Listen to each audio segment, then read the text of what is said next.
Hey there, toy collectible fans, fly guy for TekSushi.com. Give me a look at this Storm Shadow. Now this is one which comes in a 3-pack. We just reviewed the Snake Eyes version of this guy. It was a Tactical Ninja 3-pack. I just bought them loose, so again there was no need to review all the other figures. I didn't really want some of the other ones there. So, and I'm just a Snake Eyes and Storm Shadow fan. So we just reviewed this guy, cracking figure once you break out all the gold and blue suit that he's got. So definitely check him out. But also in a 3-pack that matches that is this guy. Now, again, I bought this loose, but this was part of the Cobra Invasion Team pack. I believe he comes with actually a rather cool Firefly, which I must get my hands on as well. But this Storm Shadow is pretty good.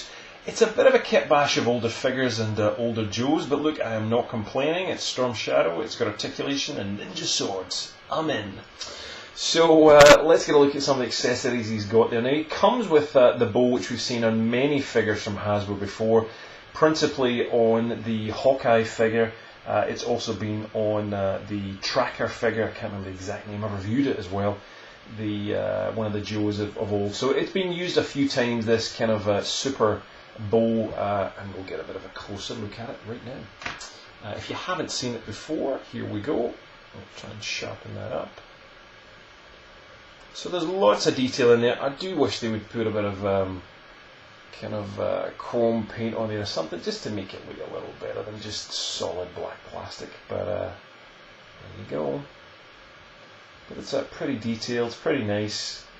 There's clearly no bow involved, there's no string going on, so don't know how that works. He's also got a bow we can take out of this quiver at the back there, and again that's been used before. Pretty standard stuff. Nice bit of red paint at the end. It's a little fiddly for him to hold, but eventually it does. You can get him in a pose, but I advise a little bit of blue tack or something because it'll just bug you daft. On the back, and again we've had this. This was on the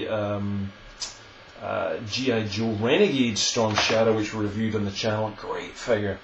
This was also used there, but it's been there many times before. So we've got the Sakurage, or however you pronounce it, logo on the back there. You can just see that there. And it also, in the previous Renegades version, came with clips to put all sorts of things in there. You could put arrows and whatnot. You get to see some arrows in this quiver there again. They're not painted, they're all just black plastic.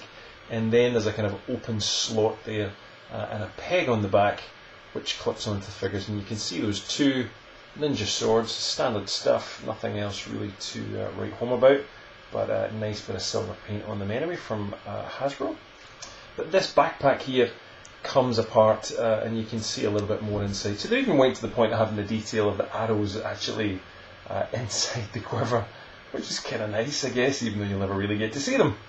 And that's it, just the working mechanics of the inside of the part itself. But if you've looked at the Storm Shadow review we've done, you'll see this backpack in a little bit more detail as we deconstruct it and what can clip onto it and what can't. So the figure itself is a little, it's not disappointing, just a little bit basic compared to others. I think the paintwork on the eyes is a little bit startled and a little, shocked in the eyebrow department there. And I'm not quite sure about the grey on the face mask, but other than that, we've got a Cobra logo on the chest, a little bit of paint grey on the side, and absolutely nothing else. We're getting basically the Paris Pursuit white feet in the bottom part of the figure, part on the top, and again a few kit bashed pieces that I'm not quite sure where they all come from. Peg on the back, and that is it. Storm Shadow is pretty plain. Has a little bit of a limited movement there with the head because of that collar he's got there, but otherwise he does have a ball jointed head. Ball joint with a hinge on the arms, you can just see underneath, and at the elbows, and he's got swivel wrists. He's also got those double swivel wrists as well, so that really helps when you want to get the bow and get it kind of right angled and whatever you want to do with it.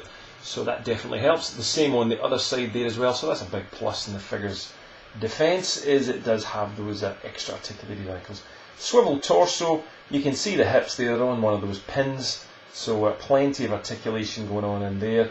Double joint on the knees and limited articulation. It is a ball joint, you can just see underneath there, but the trouser leg kind of holds it back a little bit. But otherwise, a rather cool Storm Shadow. One to add to the pile. I know some people are like, oh my god, Storm Shadow, like, you know, version 50. Don't care. He's cool. I think he's cool. And he was a bargain. DorksideToys.com. So there'll be a link underneath Storm Shadow here, and you can pick that up there. Plus some other places if they've run out of stock, you can also get it. But definitely get your Joes there, I would recommend. Tons and tons of stock and plenty of G.I. Joe figures, so snap them up. These are not available outside of the USA, so again, it's you're pretty limited. You have to get to some of these e-tailers that we'll link below. So definitely do us a favour and click on them and visit them and buy some Joes. Otherwise, that's it. Let us know you fed up with Storm Shadow, you're loving Storm Shadow, you're saving your money for the Hot Toy Storm Shadow. Tell us what you're doing. Comments below or on Facebook.com/TekSushi, Twitter.com/TekSushi, or you can find us on Google Plus at TekSushi. Storm Shadow and I will see you from our reviews coming up soon. Cheers.